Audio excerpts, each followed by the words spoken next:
Oke, standby, kamera ready, sound ready, 3, 2, 1, action. Assalamualaikum warahmatullahi wabarakatuh. Selamat pagi Bapak, Ibu, dan teman-teman yang berbahagia.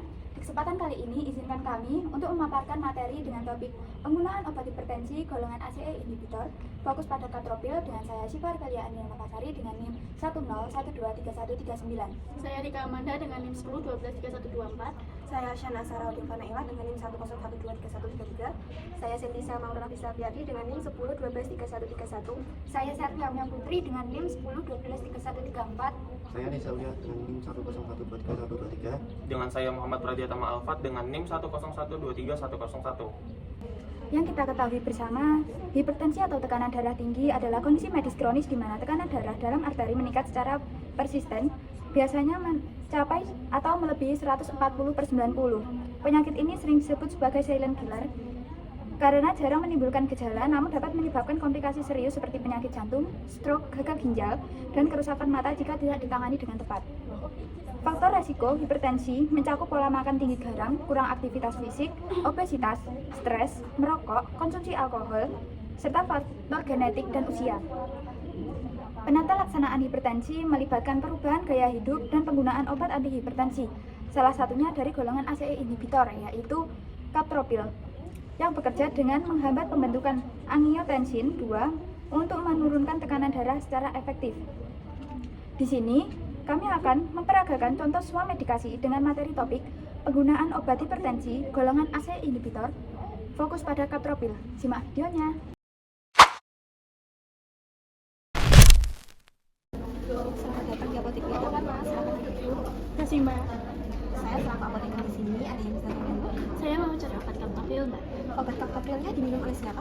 Untuk saya sendiri, Saya bicara dengan ibu siapa? saya Ibu Dika. Ibu Mirka, sebelumnya ada keluhan seperti apa? Setiap pagi itu rasanya kaki saya bengkak Mbak. Saya juga muntah dan juga pusing. Nah kemarin itu saya cek tensi saya ke tetangga saya, katanya itu 140/90 ya. Terus saya disarankan untuk minum obat kaptopil. Untuk riwayat ibu ada riwayat hipertensi. Nggak ada Mbak. Pola makan ibu setiap harinya seperti apa? Selama hamil ini saya suka banget sama yang masing-masing. Jadi ibu sekarang sedang hamil. Untuk hamilnya sudah berapa bulan? 15 minggu. 15 minggu. Sebelumnya selama hamil ini apakah ibu Rika pernah mengonsumsi obat kaptopil? Belum Mbak. Ini saya mau cari.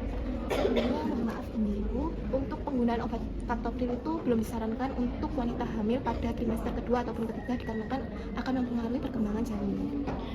Berarti obat kaptopil nggak boleh saya minum ya Mbak? Iya betul ibu, saya sarankan ibu segera konsultasikan ke dokter untuk mendapatkan pengganti yang aman selama kehamilan.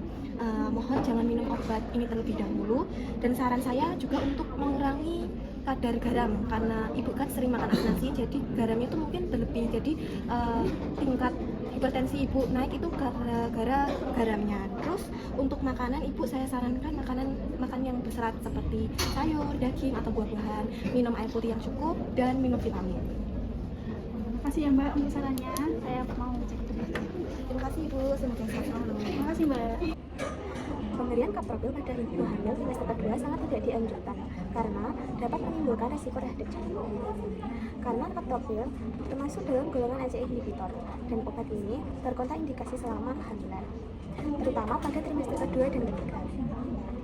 Penggunaan ACE inhibitor dalam kehamilan telah terbukti menyebabkan efek teratogenik dan toksisitas terhadap janin, termasuk menyebabkan gagal ginjal janin, hipoplasia paru-paru, kelainan tulang tengkorak, hipotensi neonatal, kematian intrauterin. Resiko-resiko ini meningkat signifikan setelah trimester pertama, karena saat itulah sistem renin, angiotensin, aldosteron janin mulai berkembang dan sangat penting untuk fungsi ginjal janin serta regulasi cairan tubuhnya.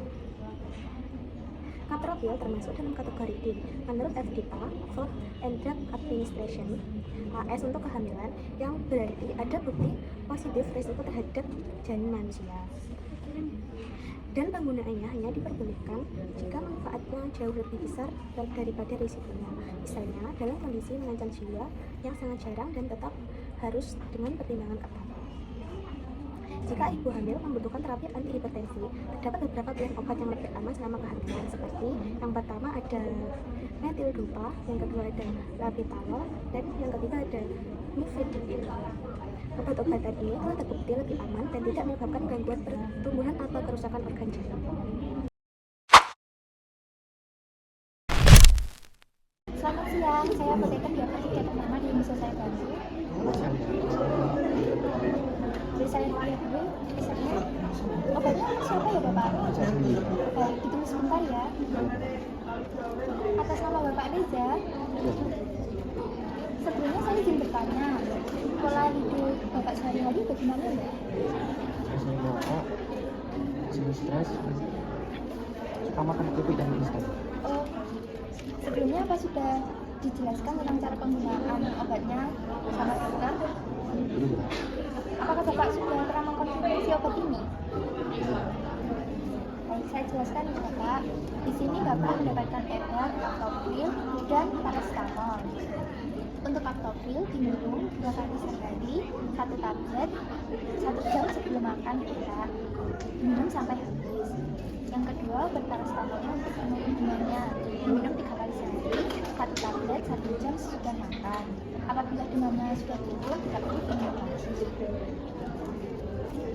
Saya sarankan Bapak untuk Bapak menghindari makanan yang banyak mengandung garam, mengurangi merokok, dan menghindari stres. Saya anjurkan juga untuk berolahraga pagi, semisal jalan pagi, gitu ya Bapak. Dari penjelasan saya apa sudah paham dan ada yang ingin ditanyakan?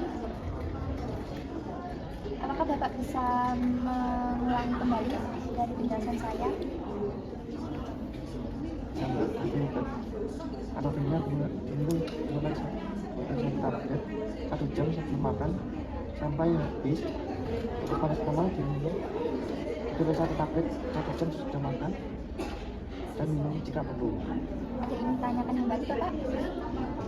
Terima kasih, semoga Bapak ikhlas. Baik, saya akan menjelaskan pemberian Captopril pada orang berusia 50 tahun yang menderita hipertensi. Dapat dikatakan tepat asalkan sesuai dengan kondisi klinis individu dan dilakukan di bawah pengawasan medis. Berikut adalah penjelasan dan alasannya. Pertama, ada efektivitas Captopril pada usia parubaya. Captopril adalah obat dari golongan ACE inhibitor yang telah lama digunakan sebagai terapi lini pertama hipertensi, terutama pada pasien usia menengah ke atas. Pada usia 50 tahun, elastisitas pembuluh darah mulai menurun, sehingga resistensi perifer meningkat dan tekanan darah cenderung naik. Captopril bekerja dengan menghambat enzim konversi angiotensi 1 menjadi angiotensi 2, sehingga menyebabkan pelebaran pembuluh darah, vasodilatasi, dan menurunkan tekanan darah dan membantu mengurangi beban kerja jantung. Ini sangat bermanfaat bagi pria usia 50 tahun dan seringkali sudah mulai mengalami perubahan vaskular akibat proses penuaan. Yang kedua, pelindungan organ target. Selain menurunkan tekanan darah, ACE inhibitor juga seperti Captopril juga memiliki efek renoprotektif, melindungi ginjal, terutama pada pasien dengan diabetes atau gangguan ginjal awal. Selain itu, Captopril dapat membantu mencegah hipertrofi ventrikel kiri dan menurunkan risiko gagal jantung yang merupakan komplikasi jangka panjang hipertensi. Yang ketiga, cocok untuk pasien tanpa kontraindikasi pada usia 50 tahun yang tidak memiliki kontraindikasi seperti riwayat angioedema, seperti ACE inhibitor, hiperkalemia, dan atau gangguan fungsi ginjal berat. Captopril aman dan efektif digunakan, namun pemantauan tetap juga dilakukan secara rutin terhadap fungsi ginjal, kadar elektrolit, terutama kalium. Yang keempat, respons cepat dan dapat diatur. Captopril memiliki waktu kerja yang relatif cepat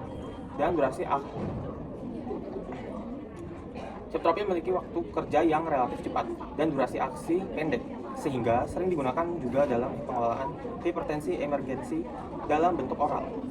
Keuntungan ini juga memungkinkan dokter menyesuaikan dosis secara fleksibel berdasarkan respons pasien, terutama di awal terapi.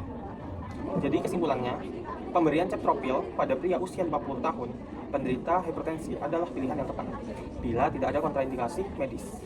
Obat ini efektif menurunkan tekanan darah, melindungi organ target, serta memiliki manfaat jangka panjang dalam pencegahan komplikasi.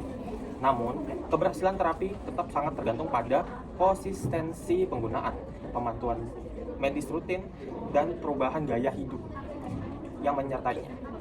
Sekian penjelasan singkat dari saya. Terima kasih. Baik, Bapak dan Ibu serta teman-teman yang berbahagia, demikianlah pemaparan materi yang dapat kami sampaikan mengenai penggunaan obat hipertensi golongan ACE inhibitor dengan fokus pada kapropil. Melalui pembahasan ini, kita telah melihat bahwa kapropil memiliki peran penting dalam terapi hipertensi, terutama karena mekanisme kerjanya yang menurunkan tekanan darah secara efektif melalui penghambatan sistem renin-angiotensin. Namun, seperti semua obat, penggunaan kapropil juga memerlukan kehati-hatian, baik dalam hal indikasi, dosis, efek samping, hingga kontraindikasinya, khususnya pada ibu hamil dan pasien dengan gangguan ginjal. Oleh karena itu, peran tenaga kesehatan sangat krusial dalam memastikan agar penggunaan obat ini benar-benar rasional, aman, dan berbasis bukti ilmiah. Saya berharap materi ini dapat menambah wawasan kita semua dalam memahami terapi hipertensi secara lebih mendalam, serta mendorong kita untuk terus mengedukasi pasien agar lebih bijak dalam penggunaan obat, khususnya dalam konteks penyakit kronis seperti hipertensi. Sekian dari kami, terima kasih atas perhatian dan partisipasinya. Wassalamualaikum warahmatullahi wabarakatuh. Selamat melanjutkan aktivitas dan sampai jumpa di kesempatan berikutnya.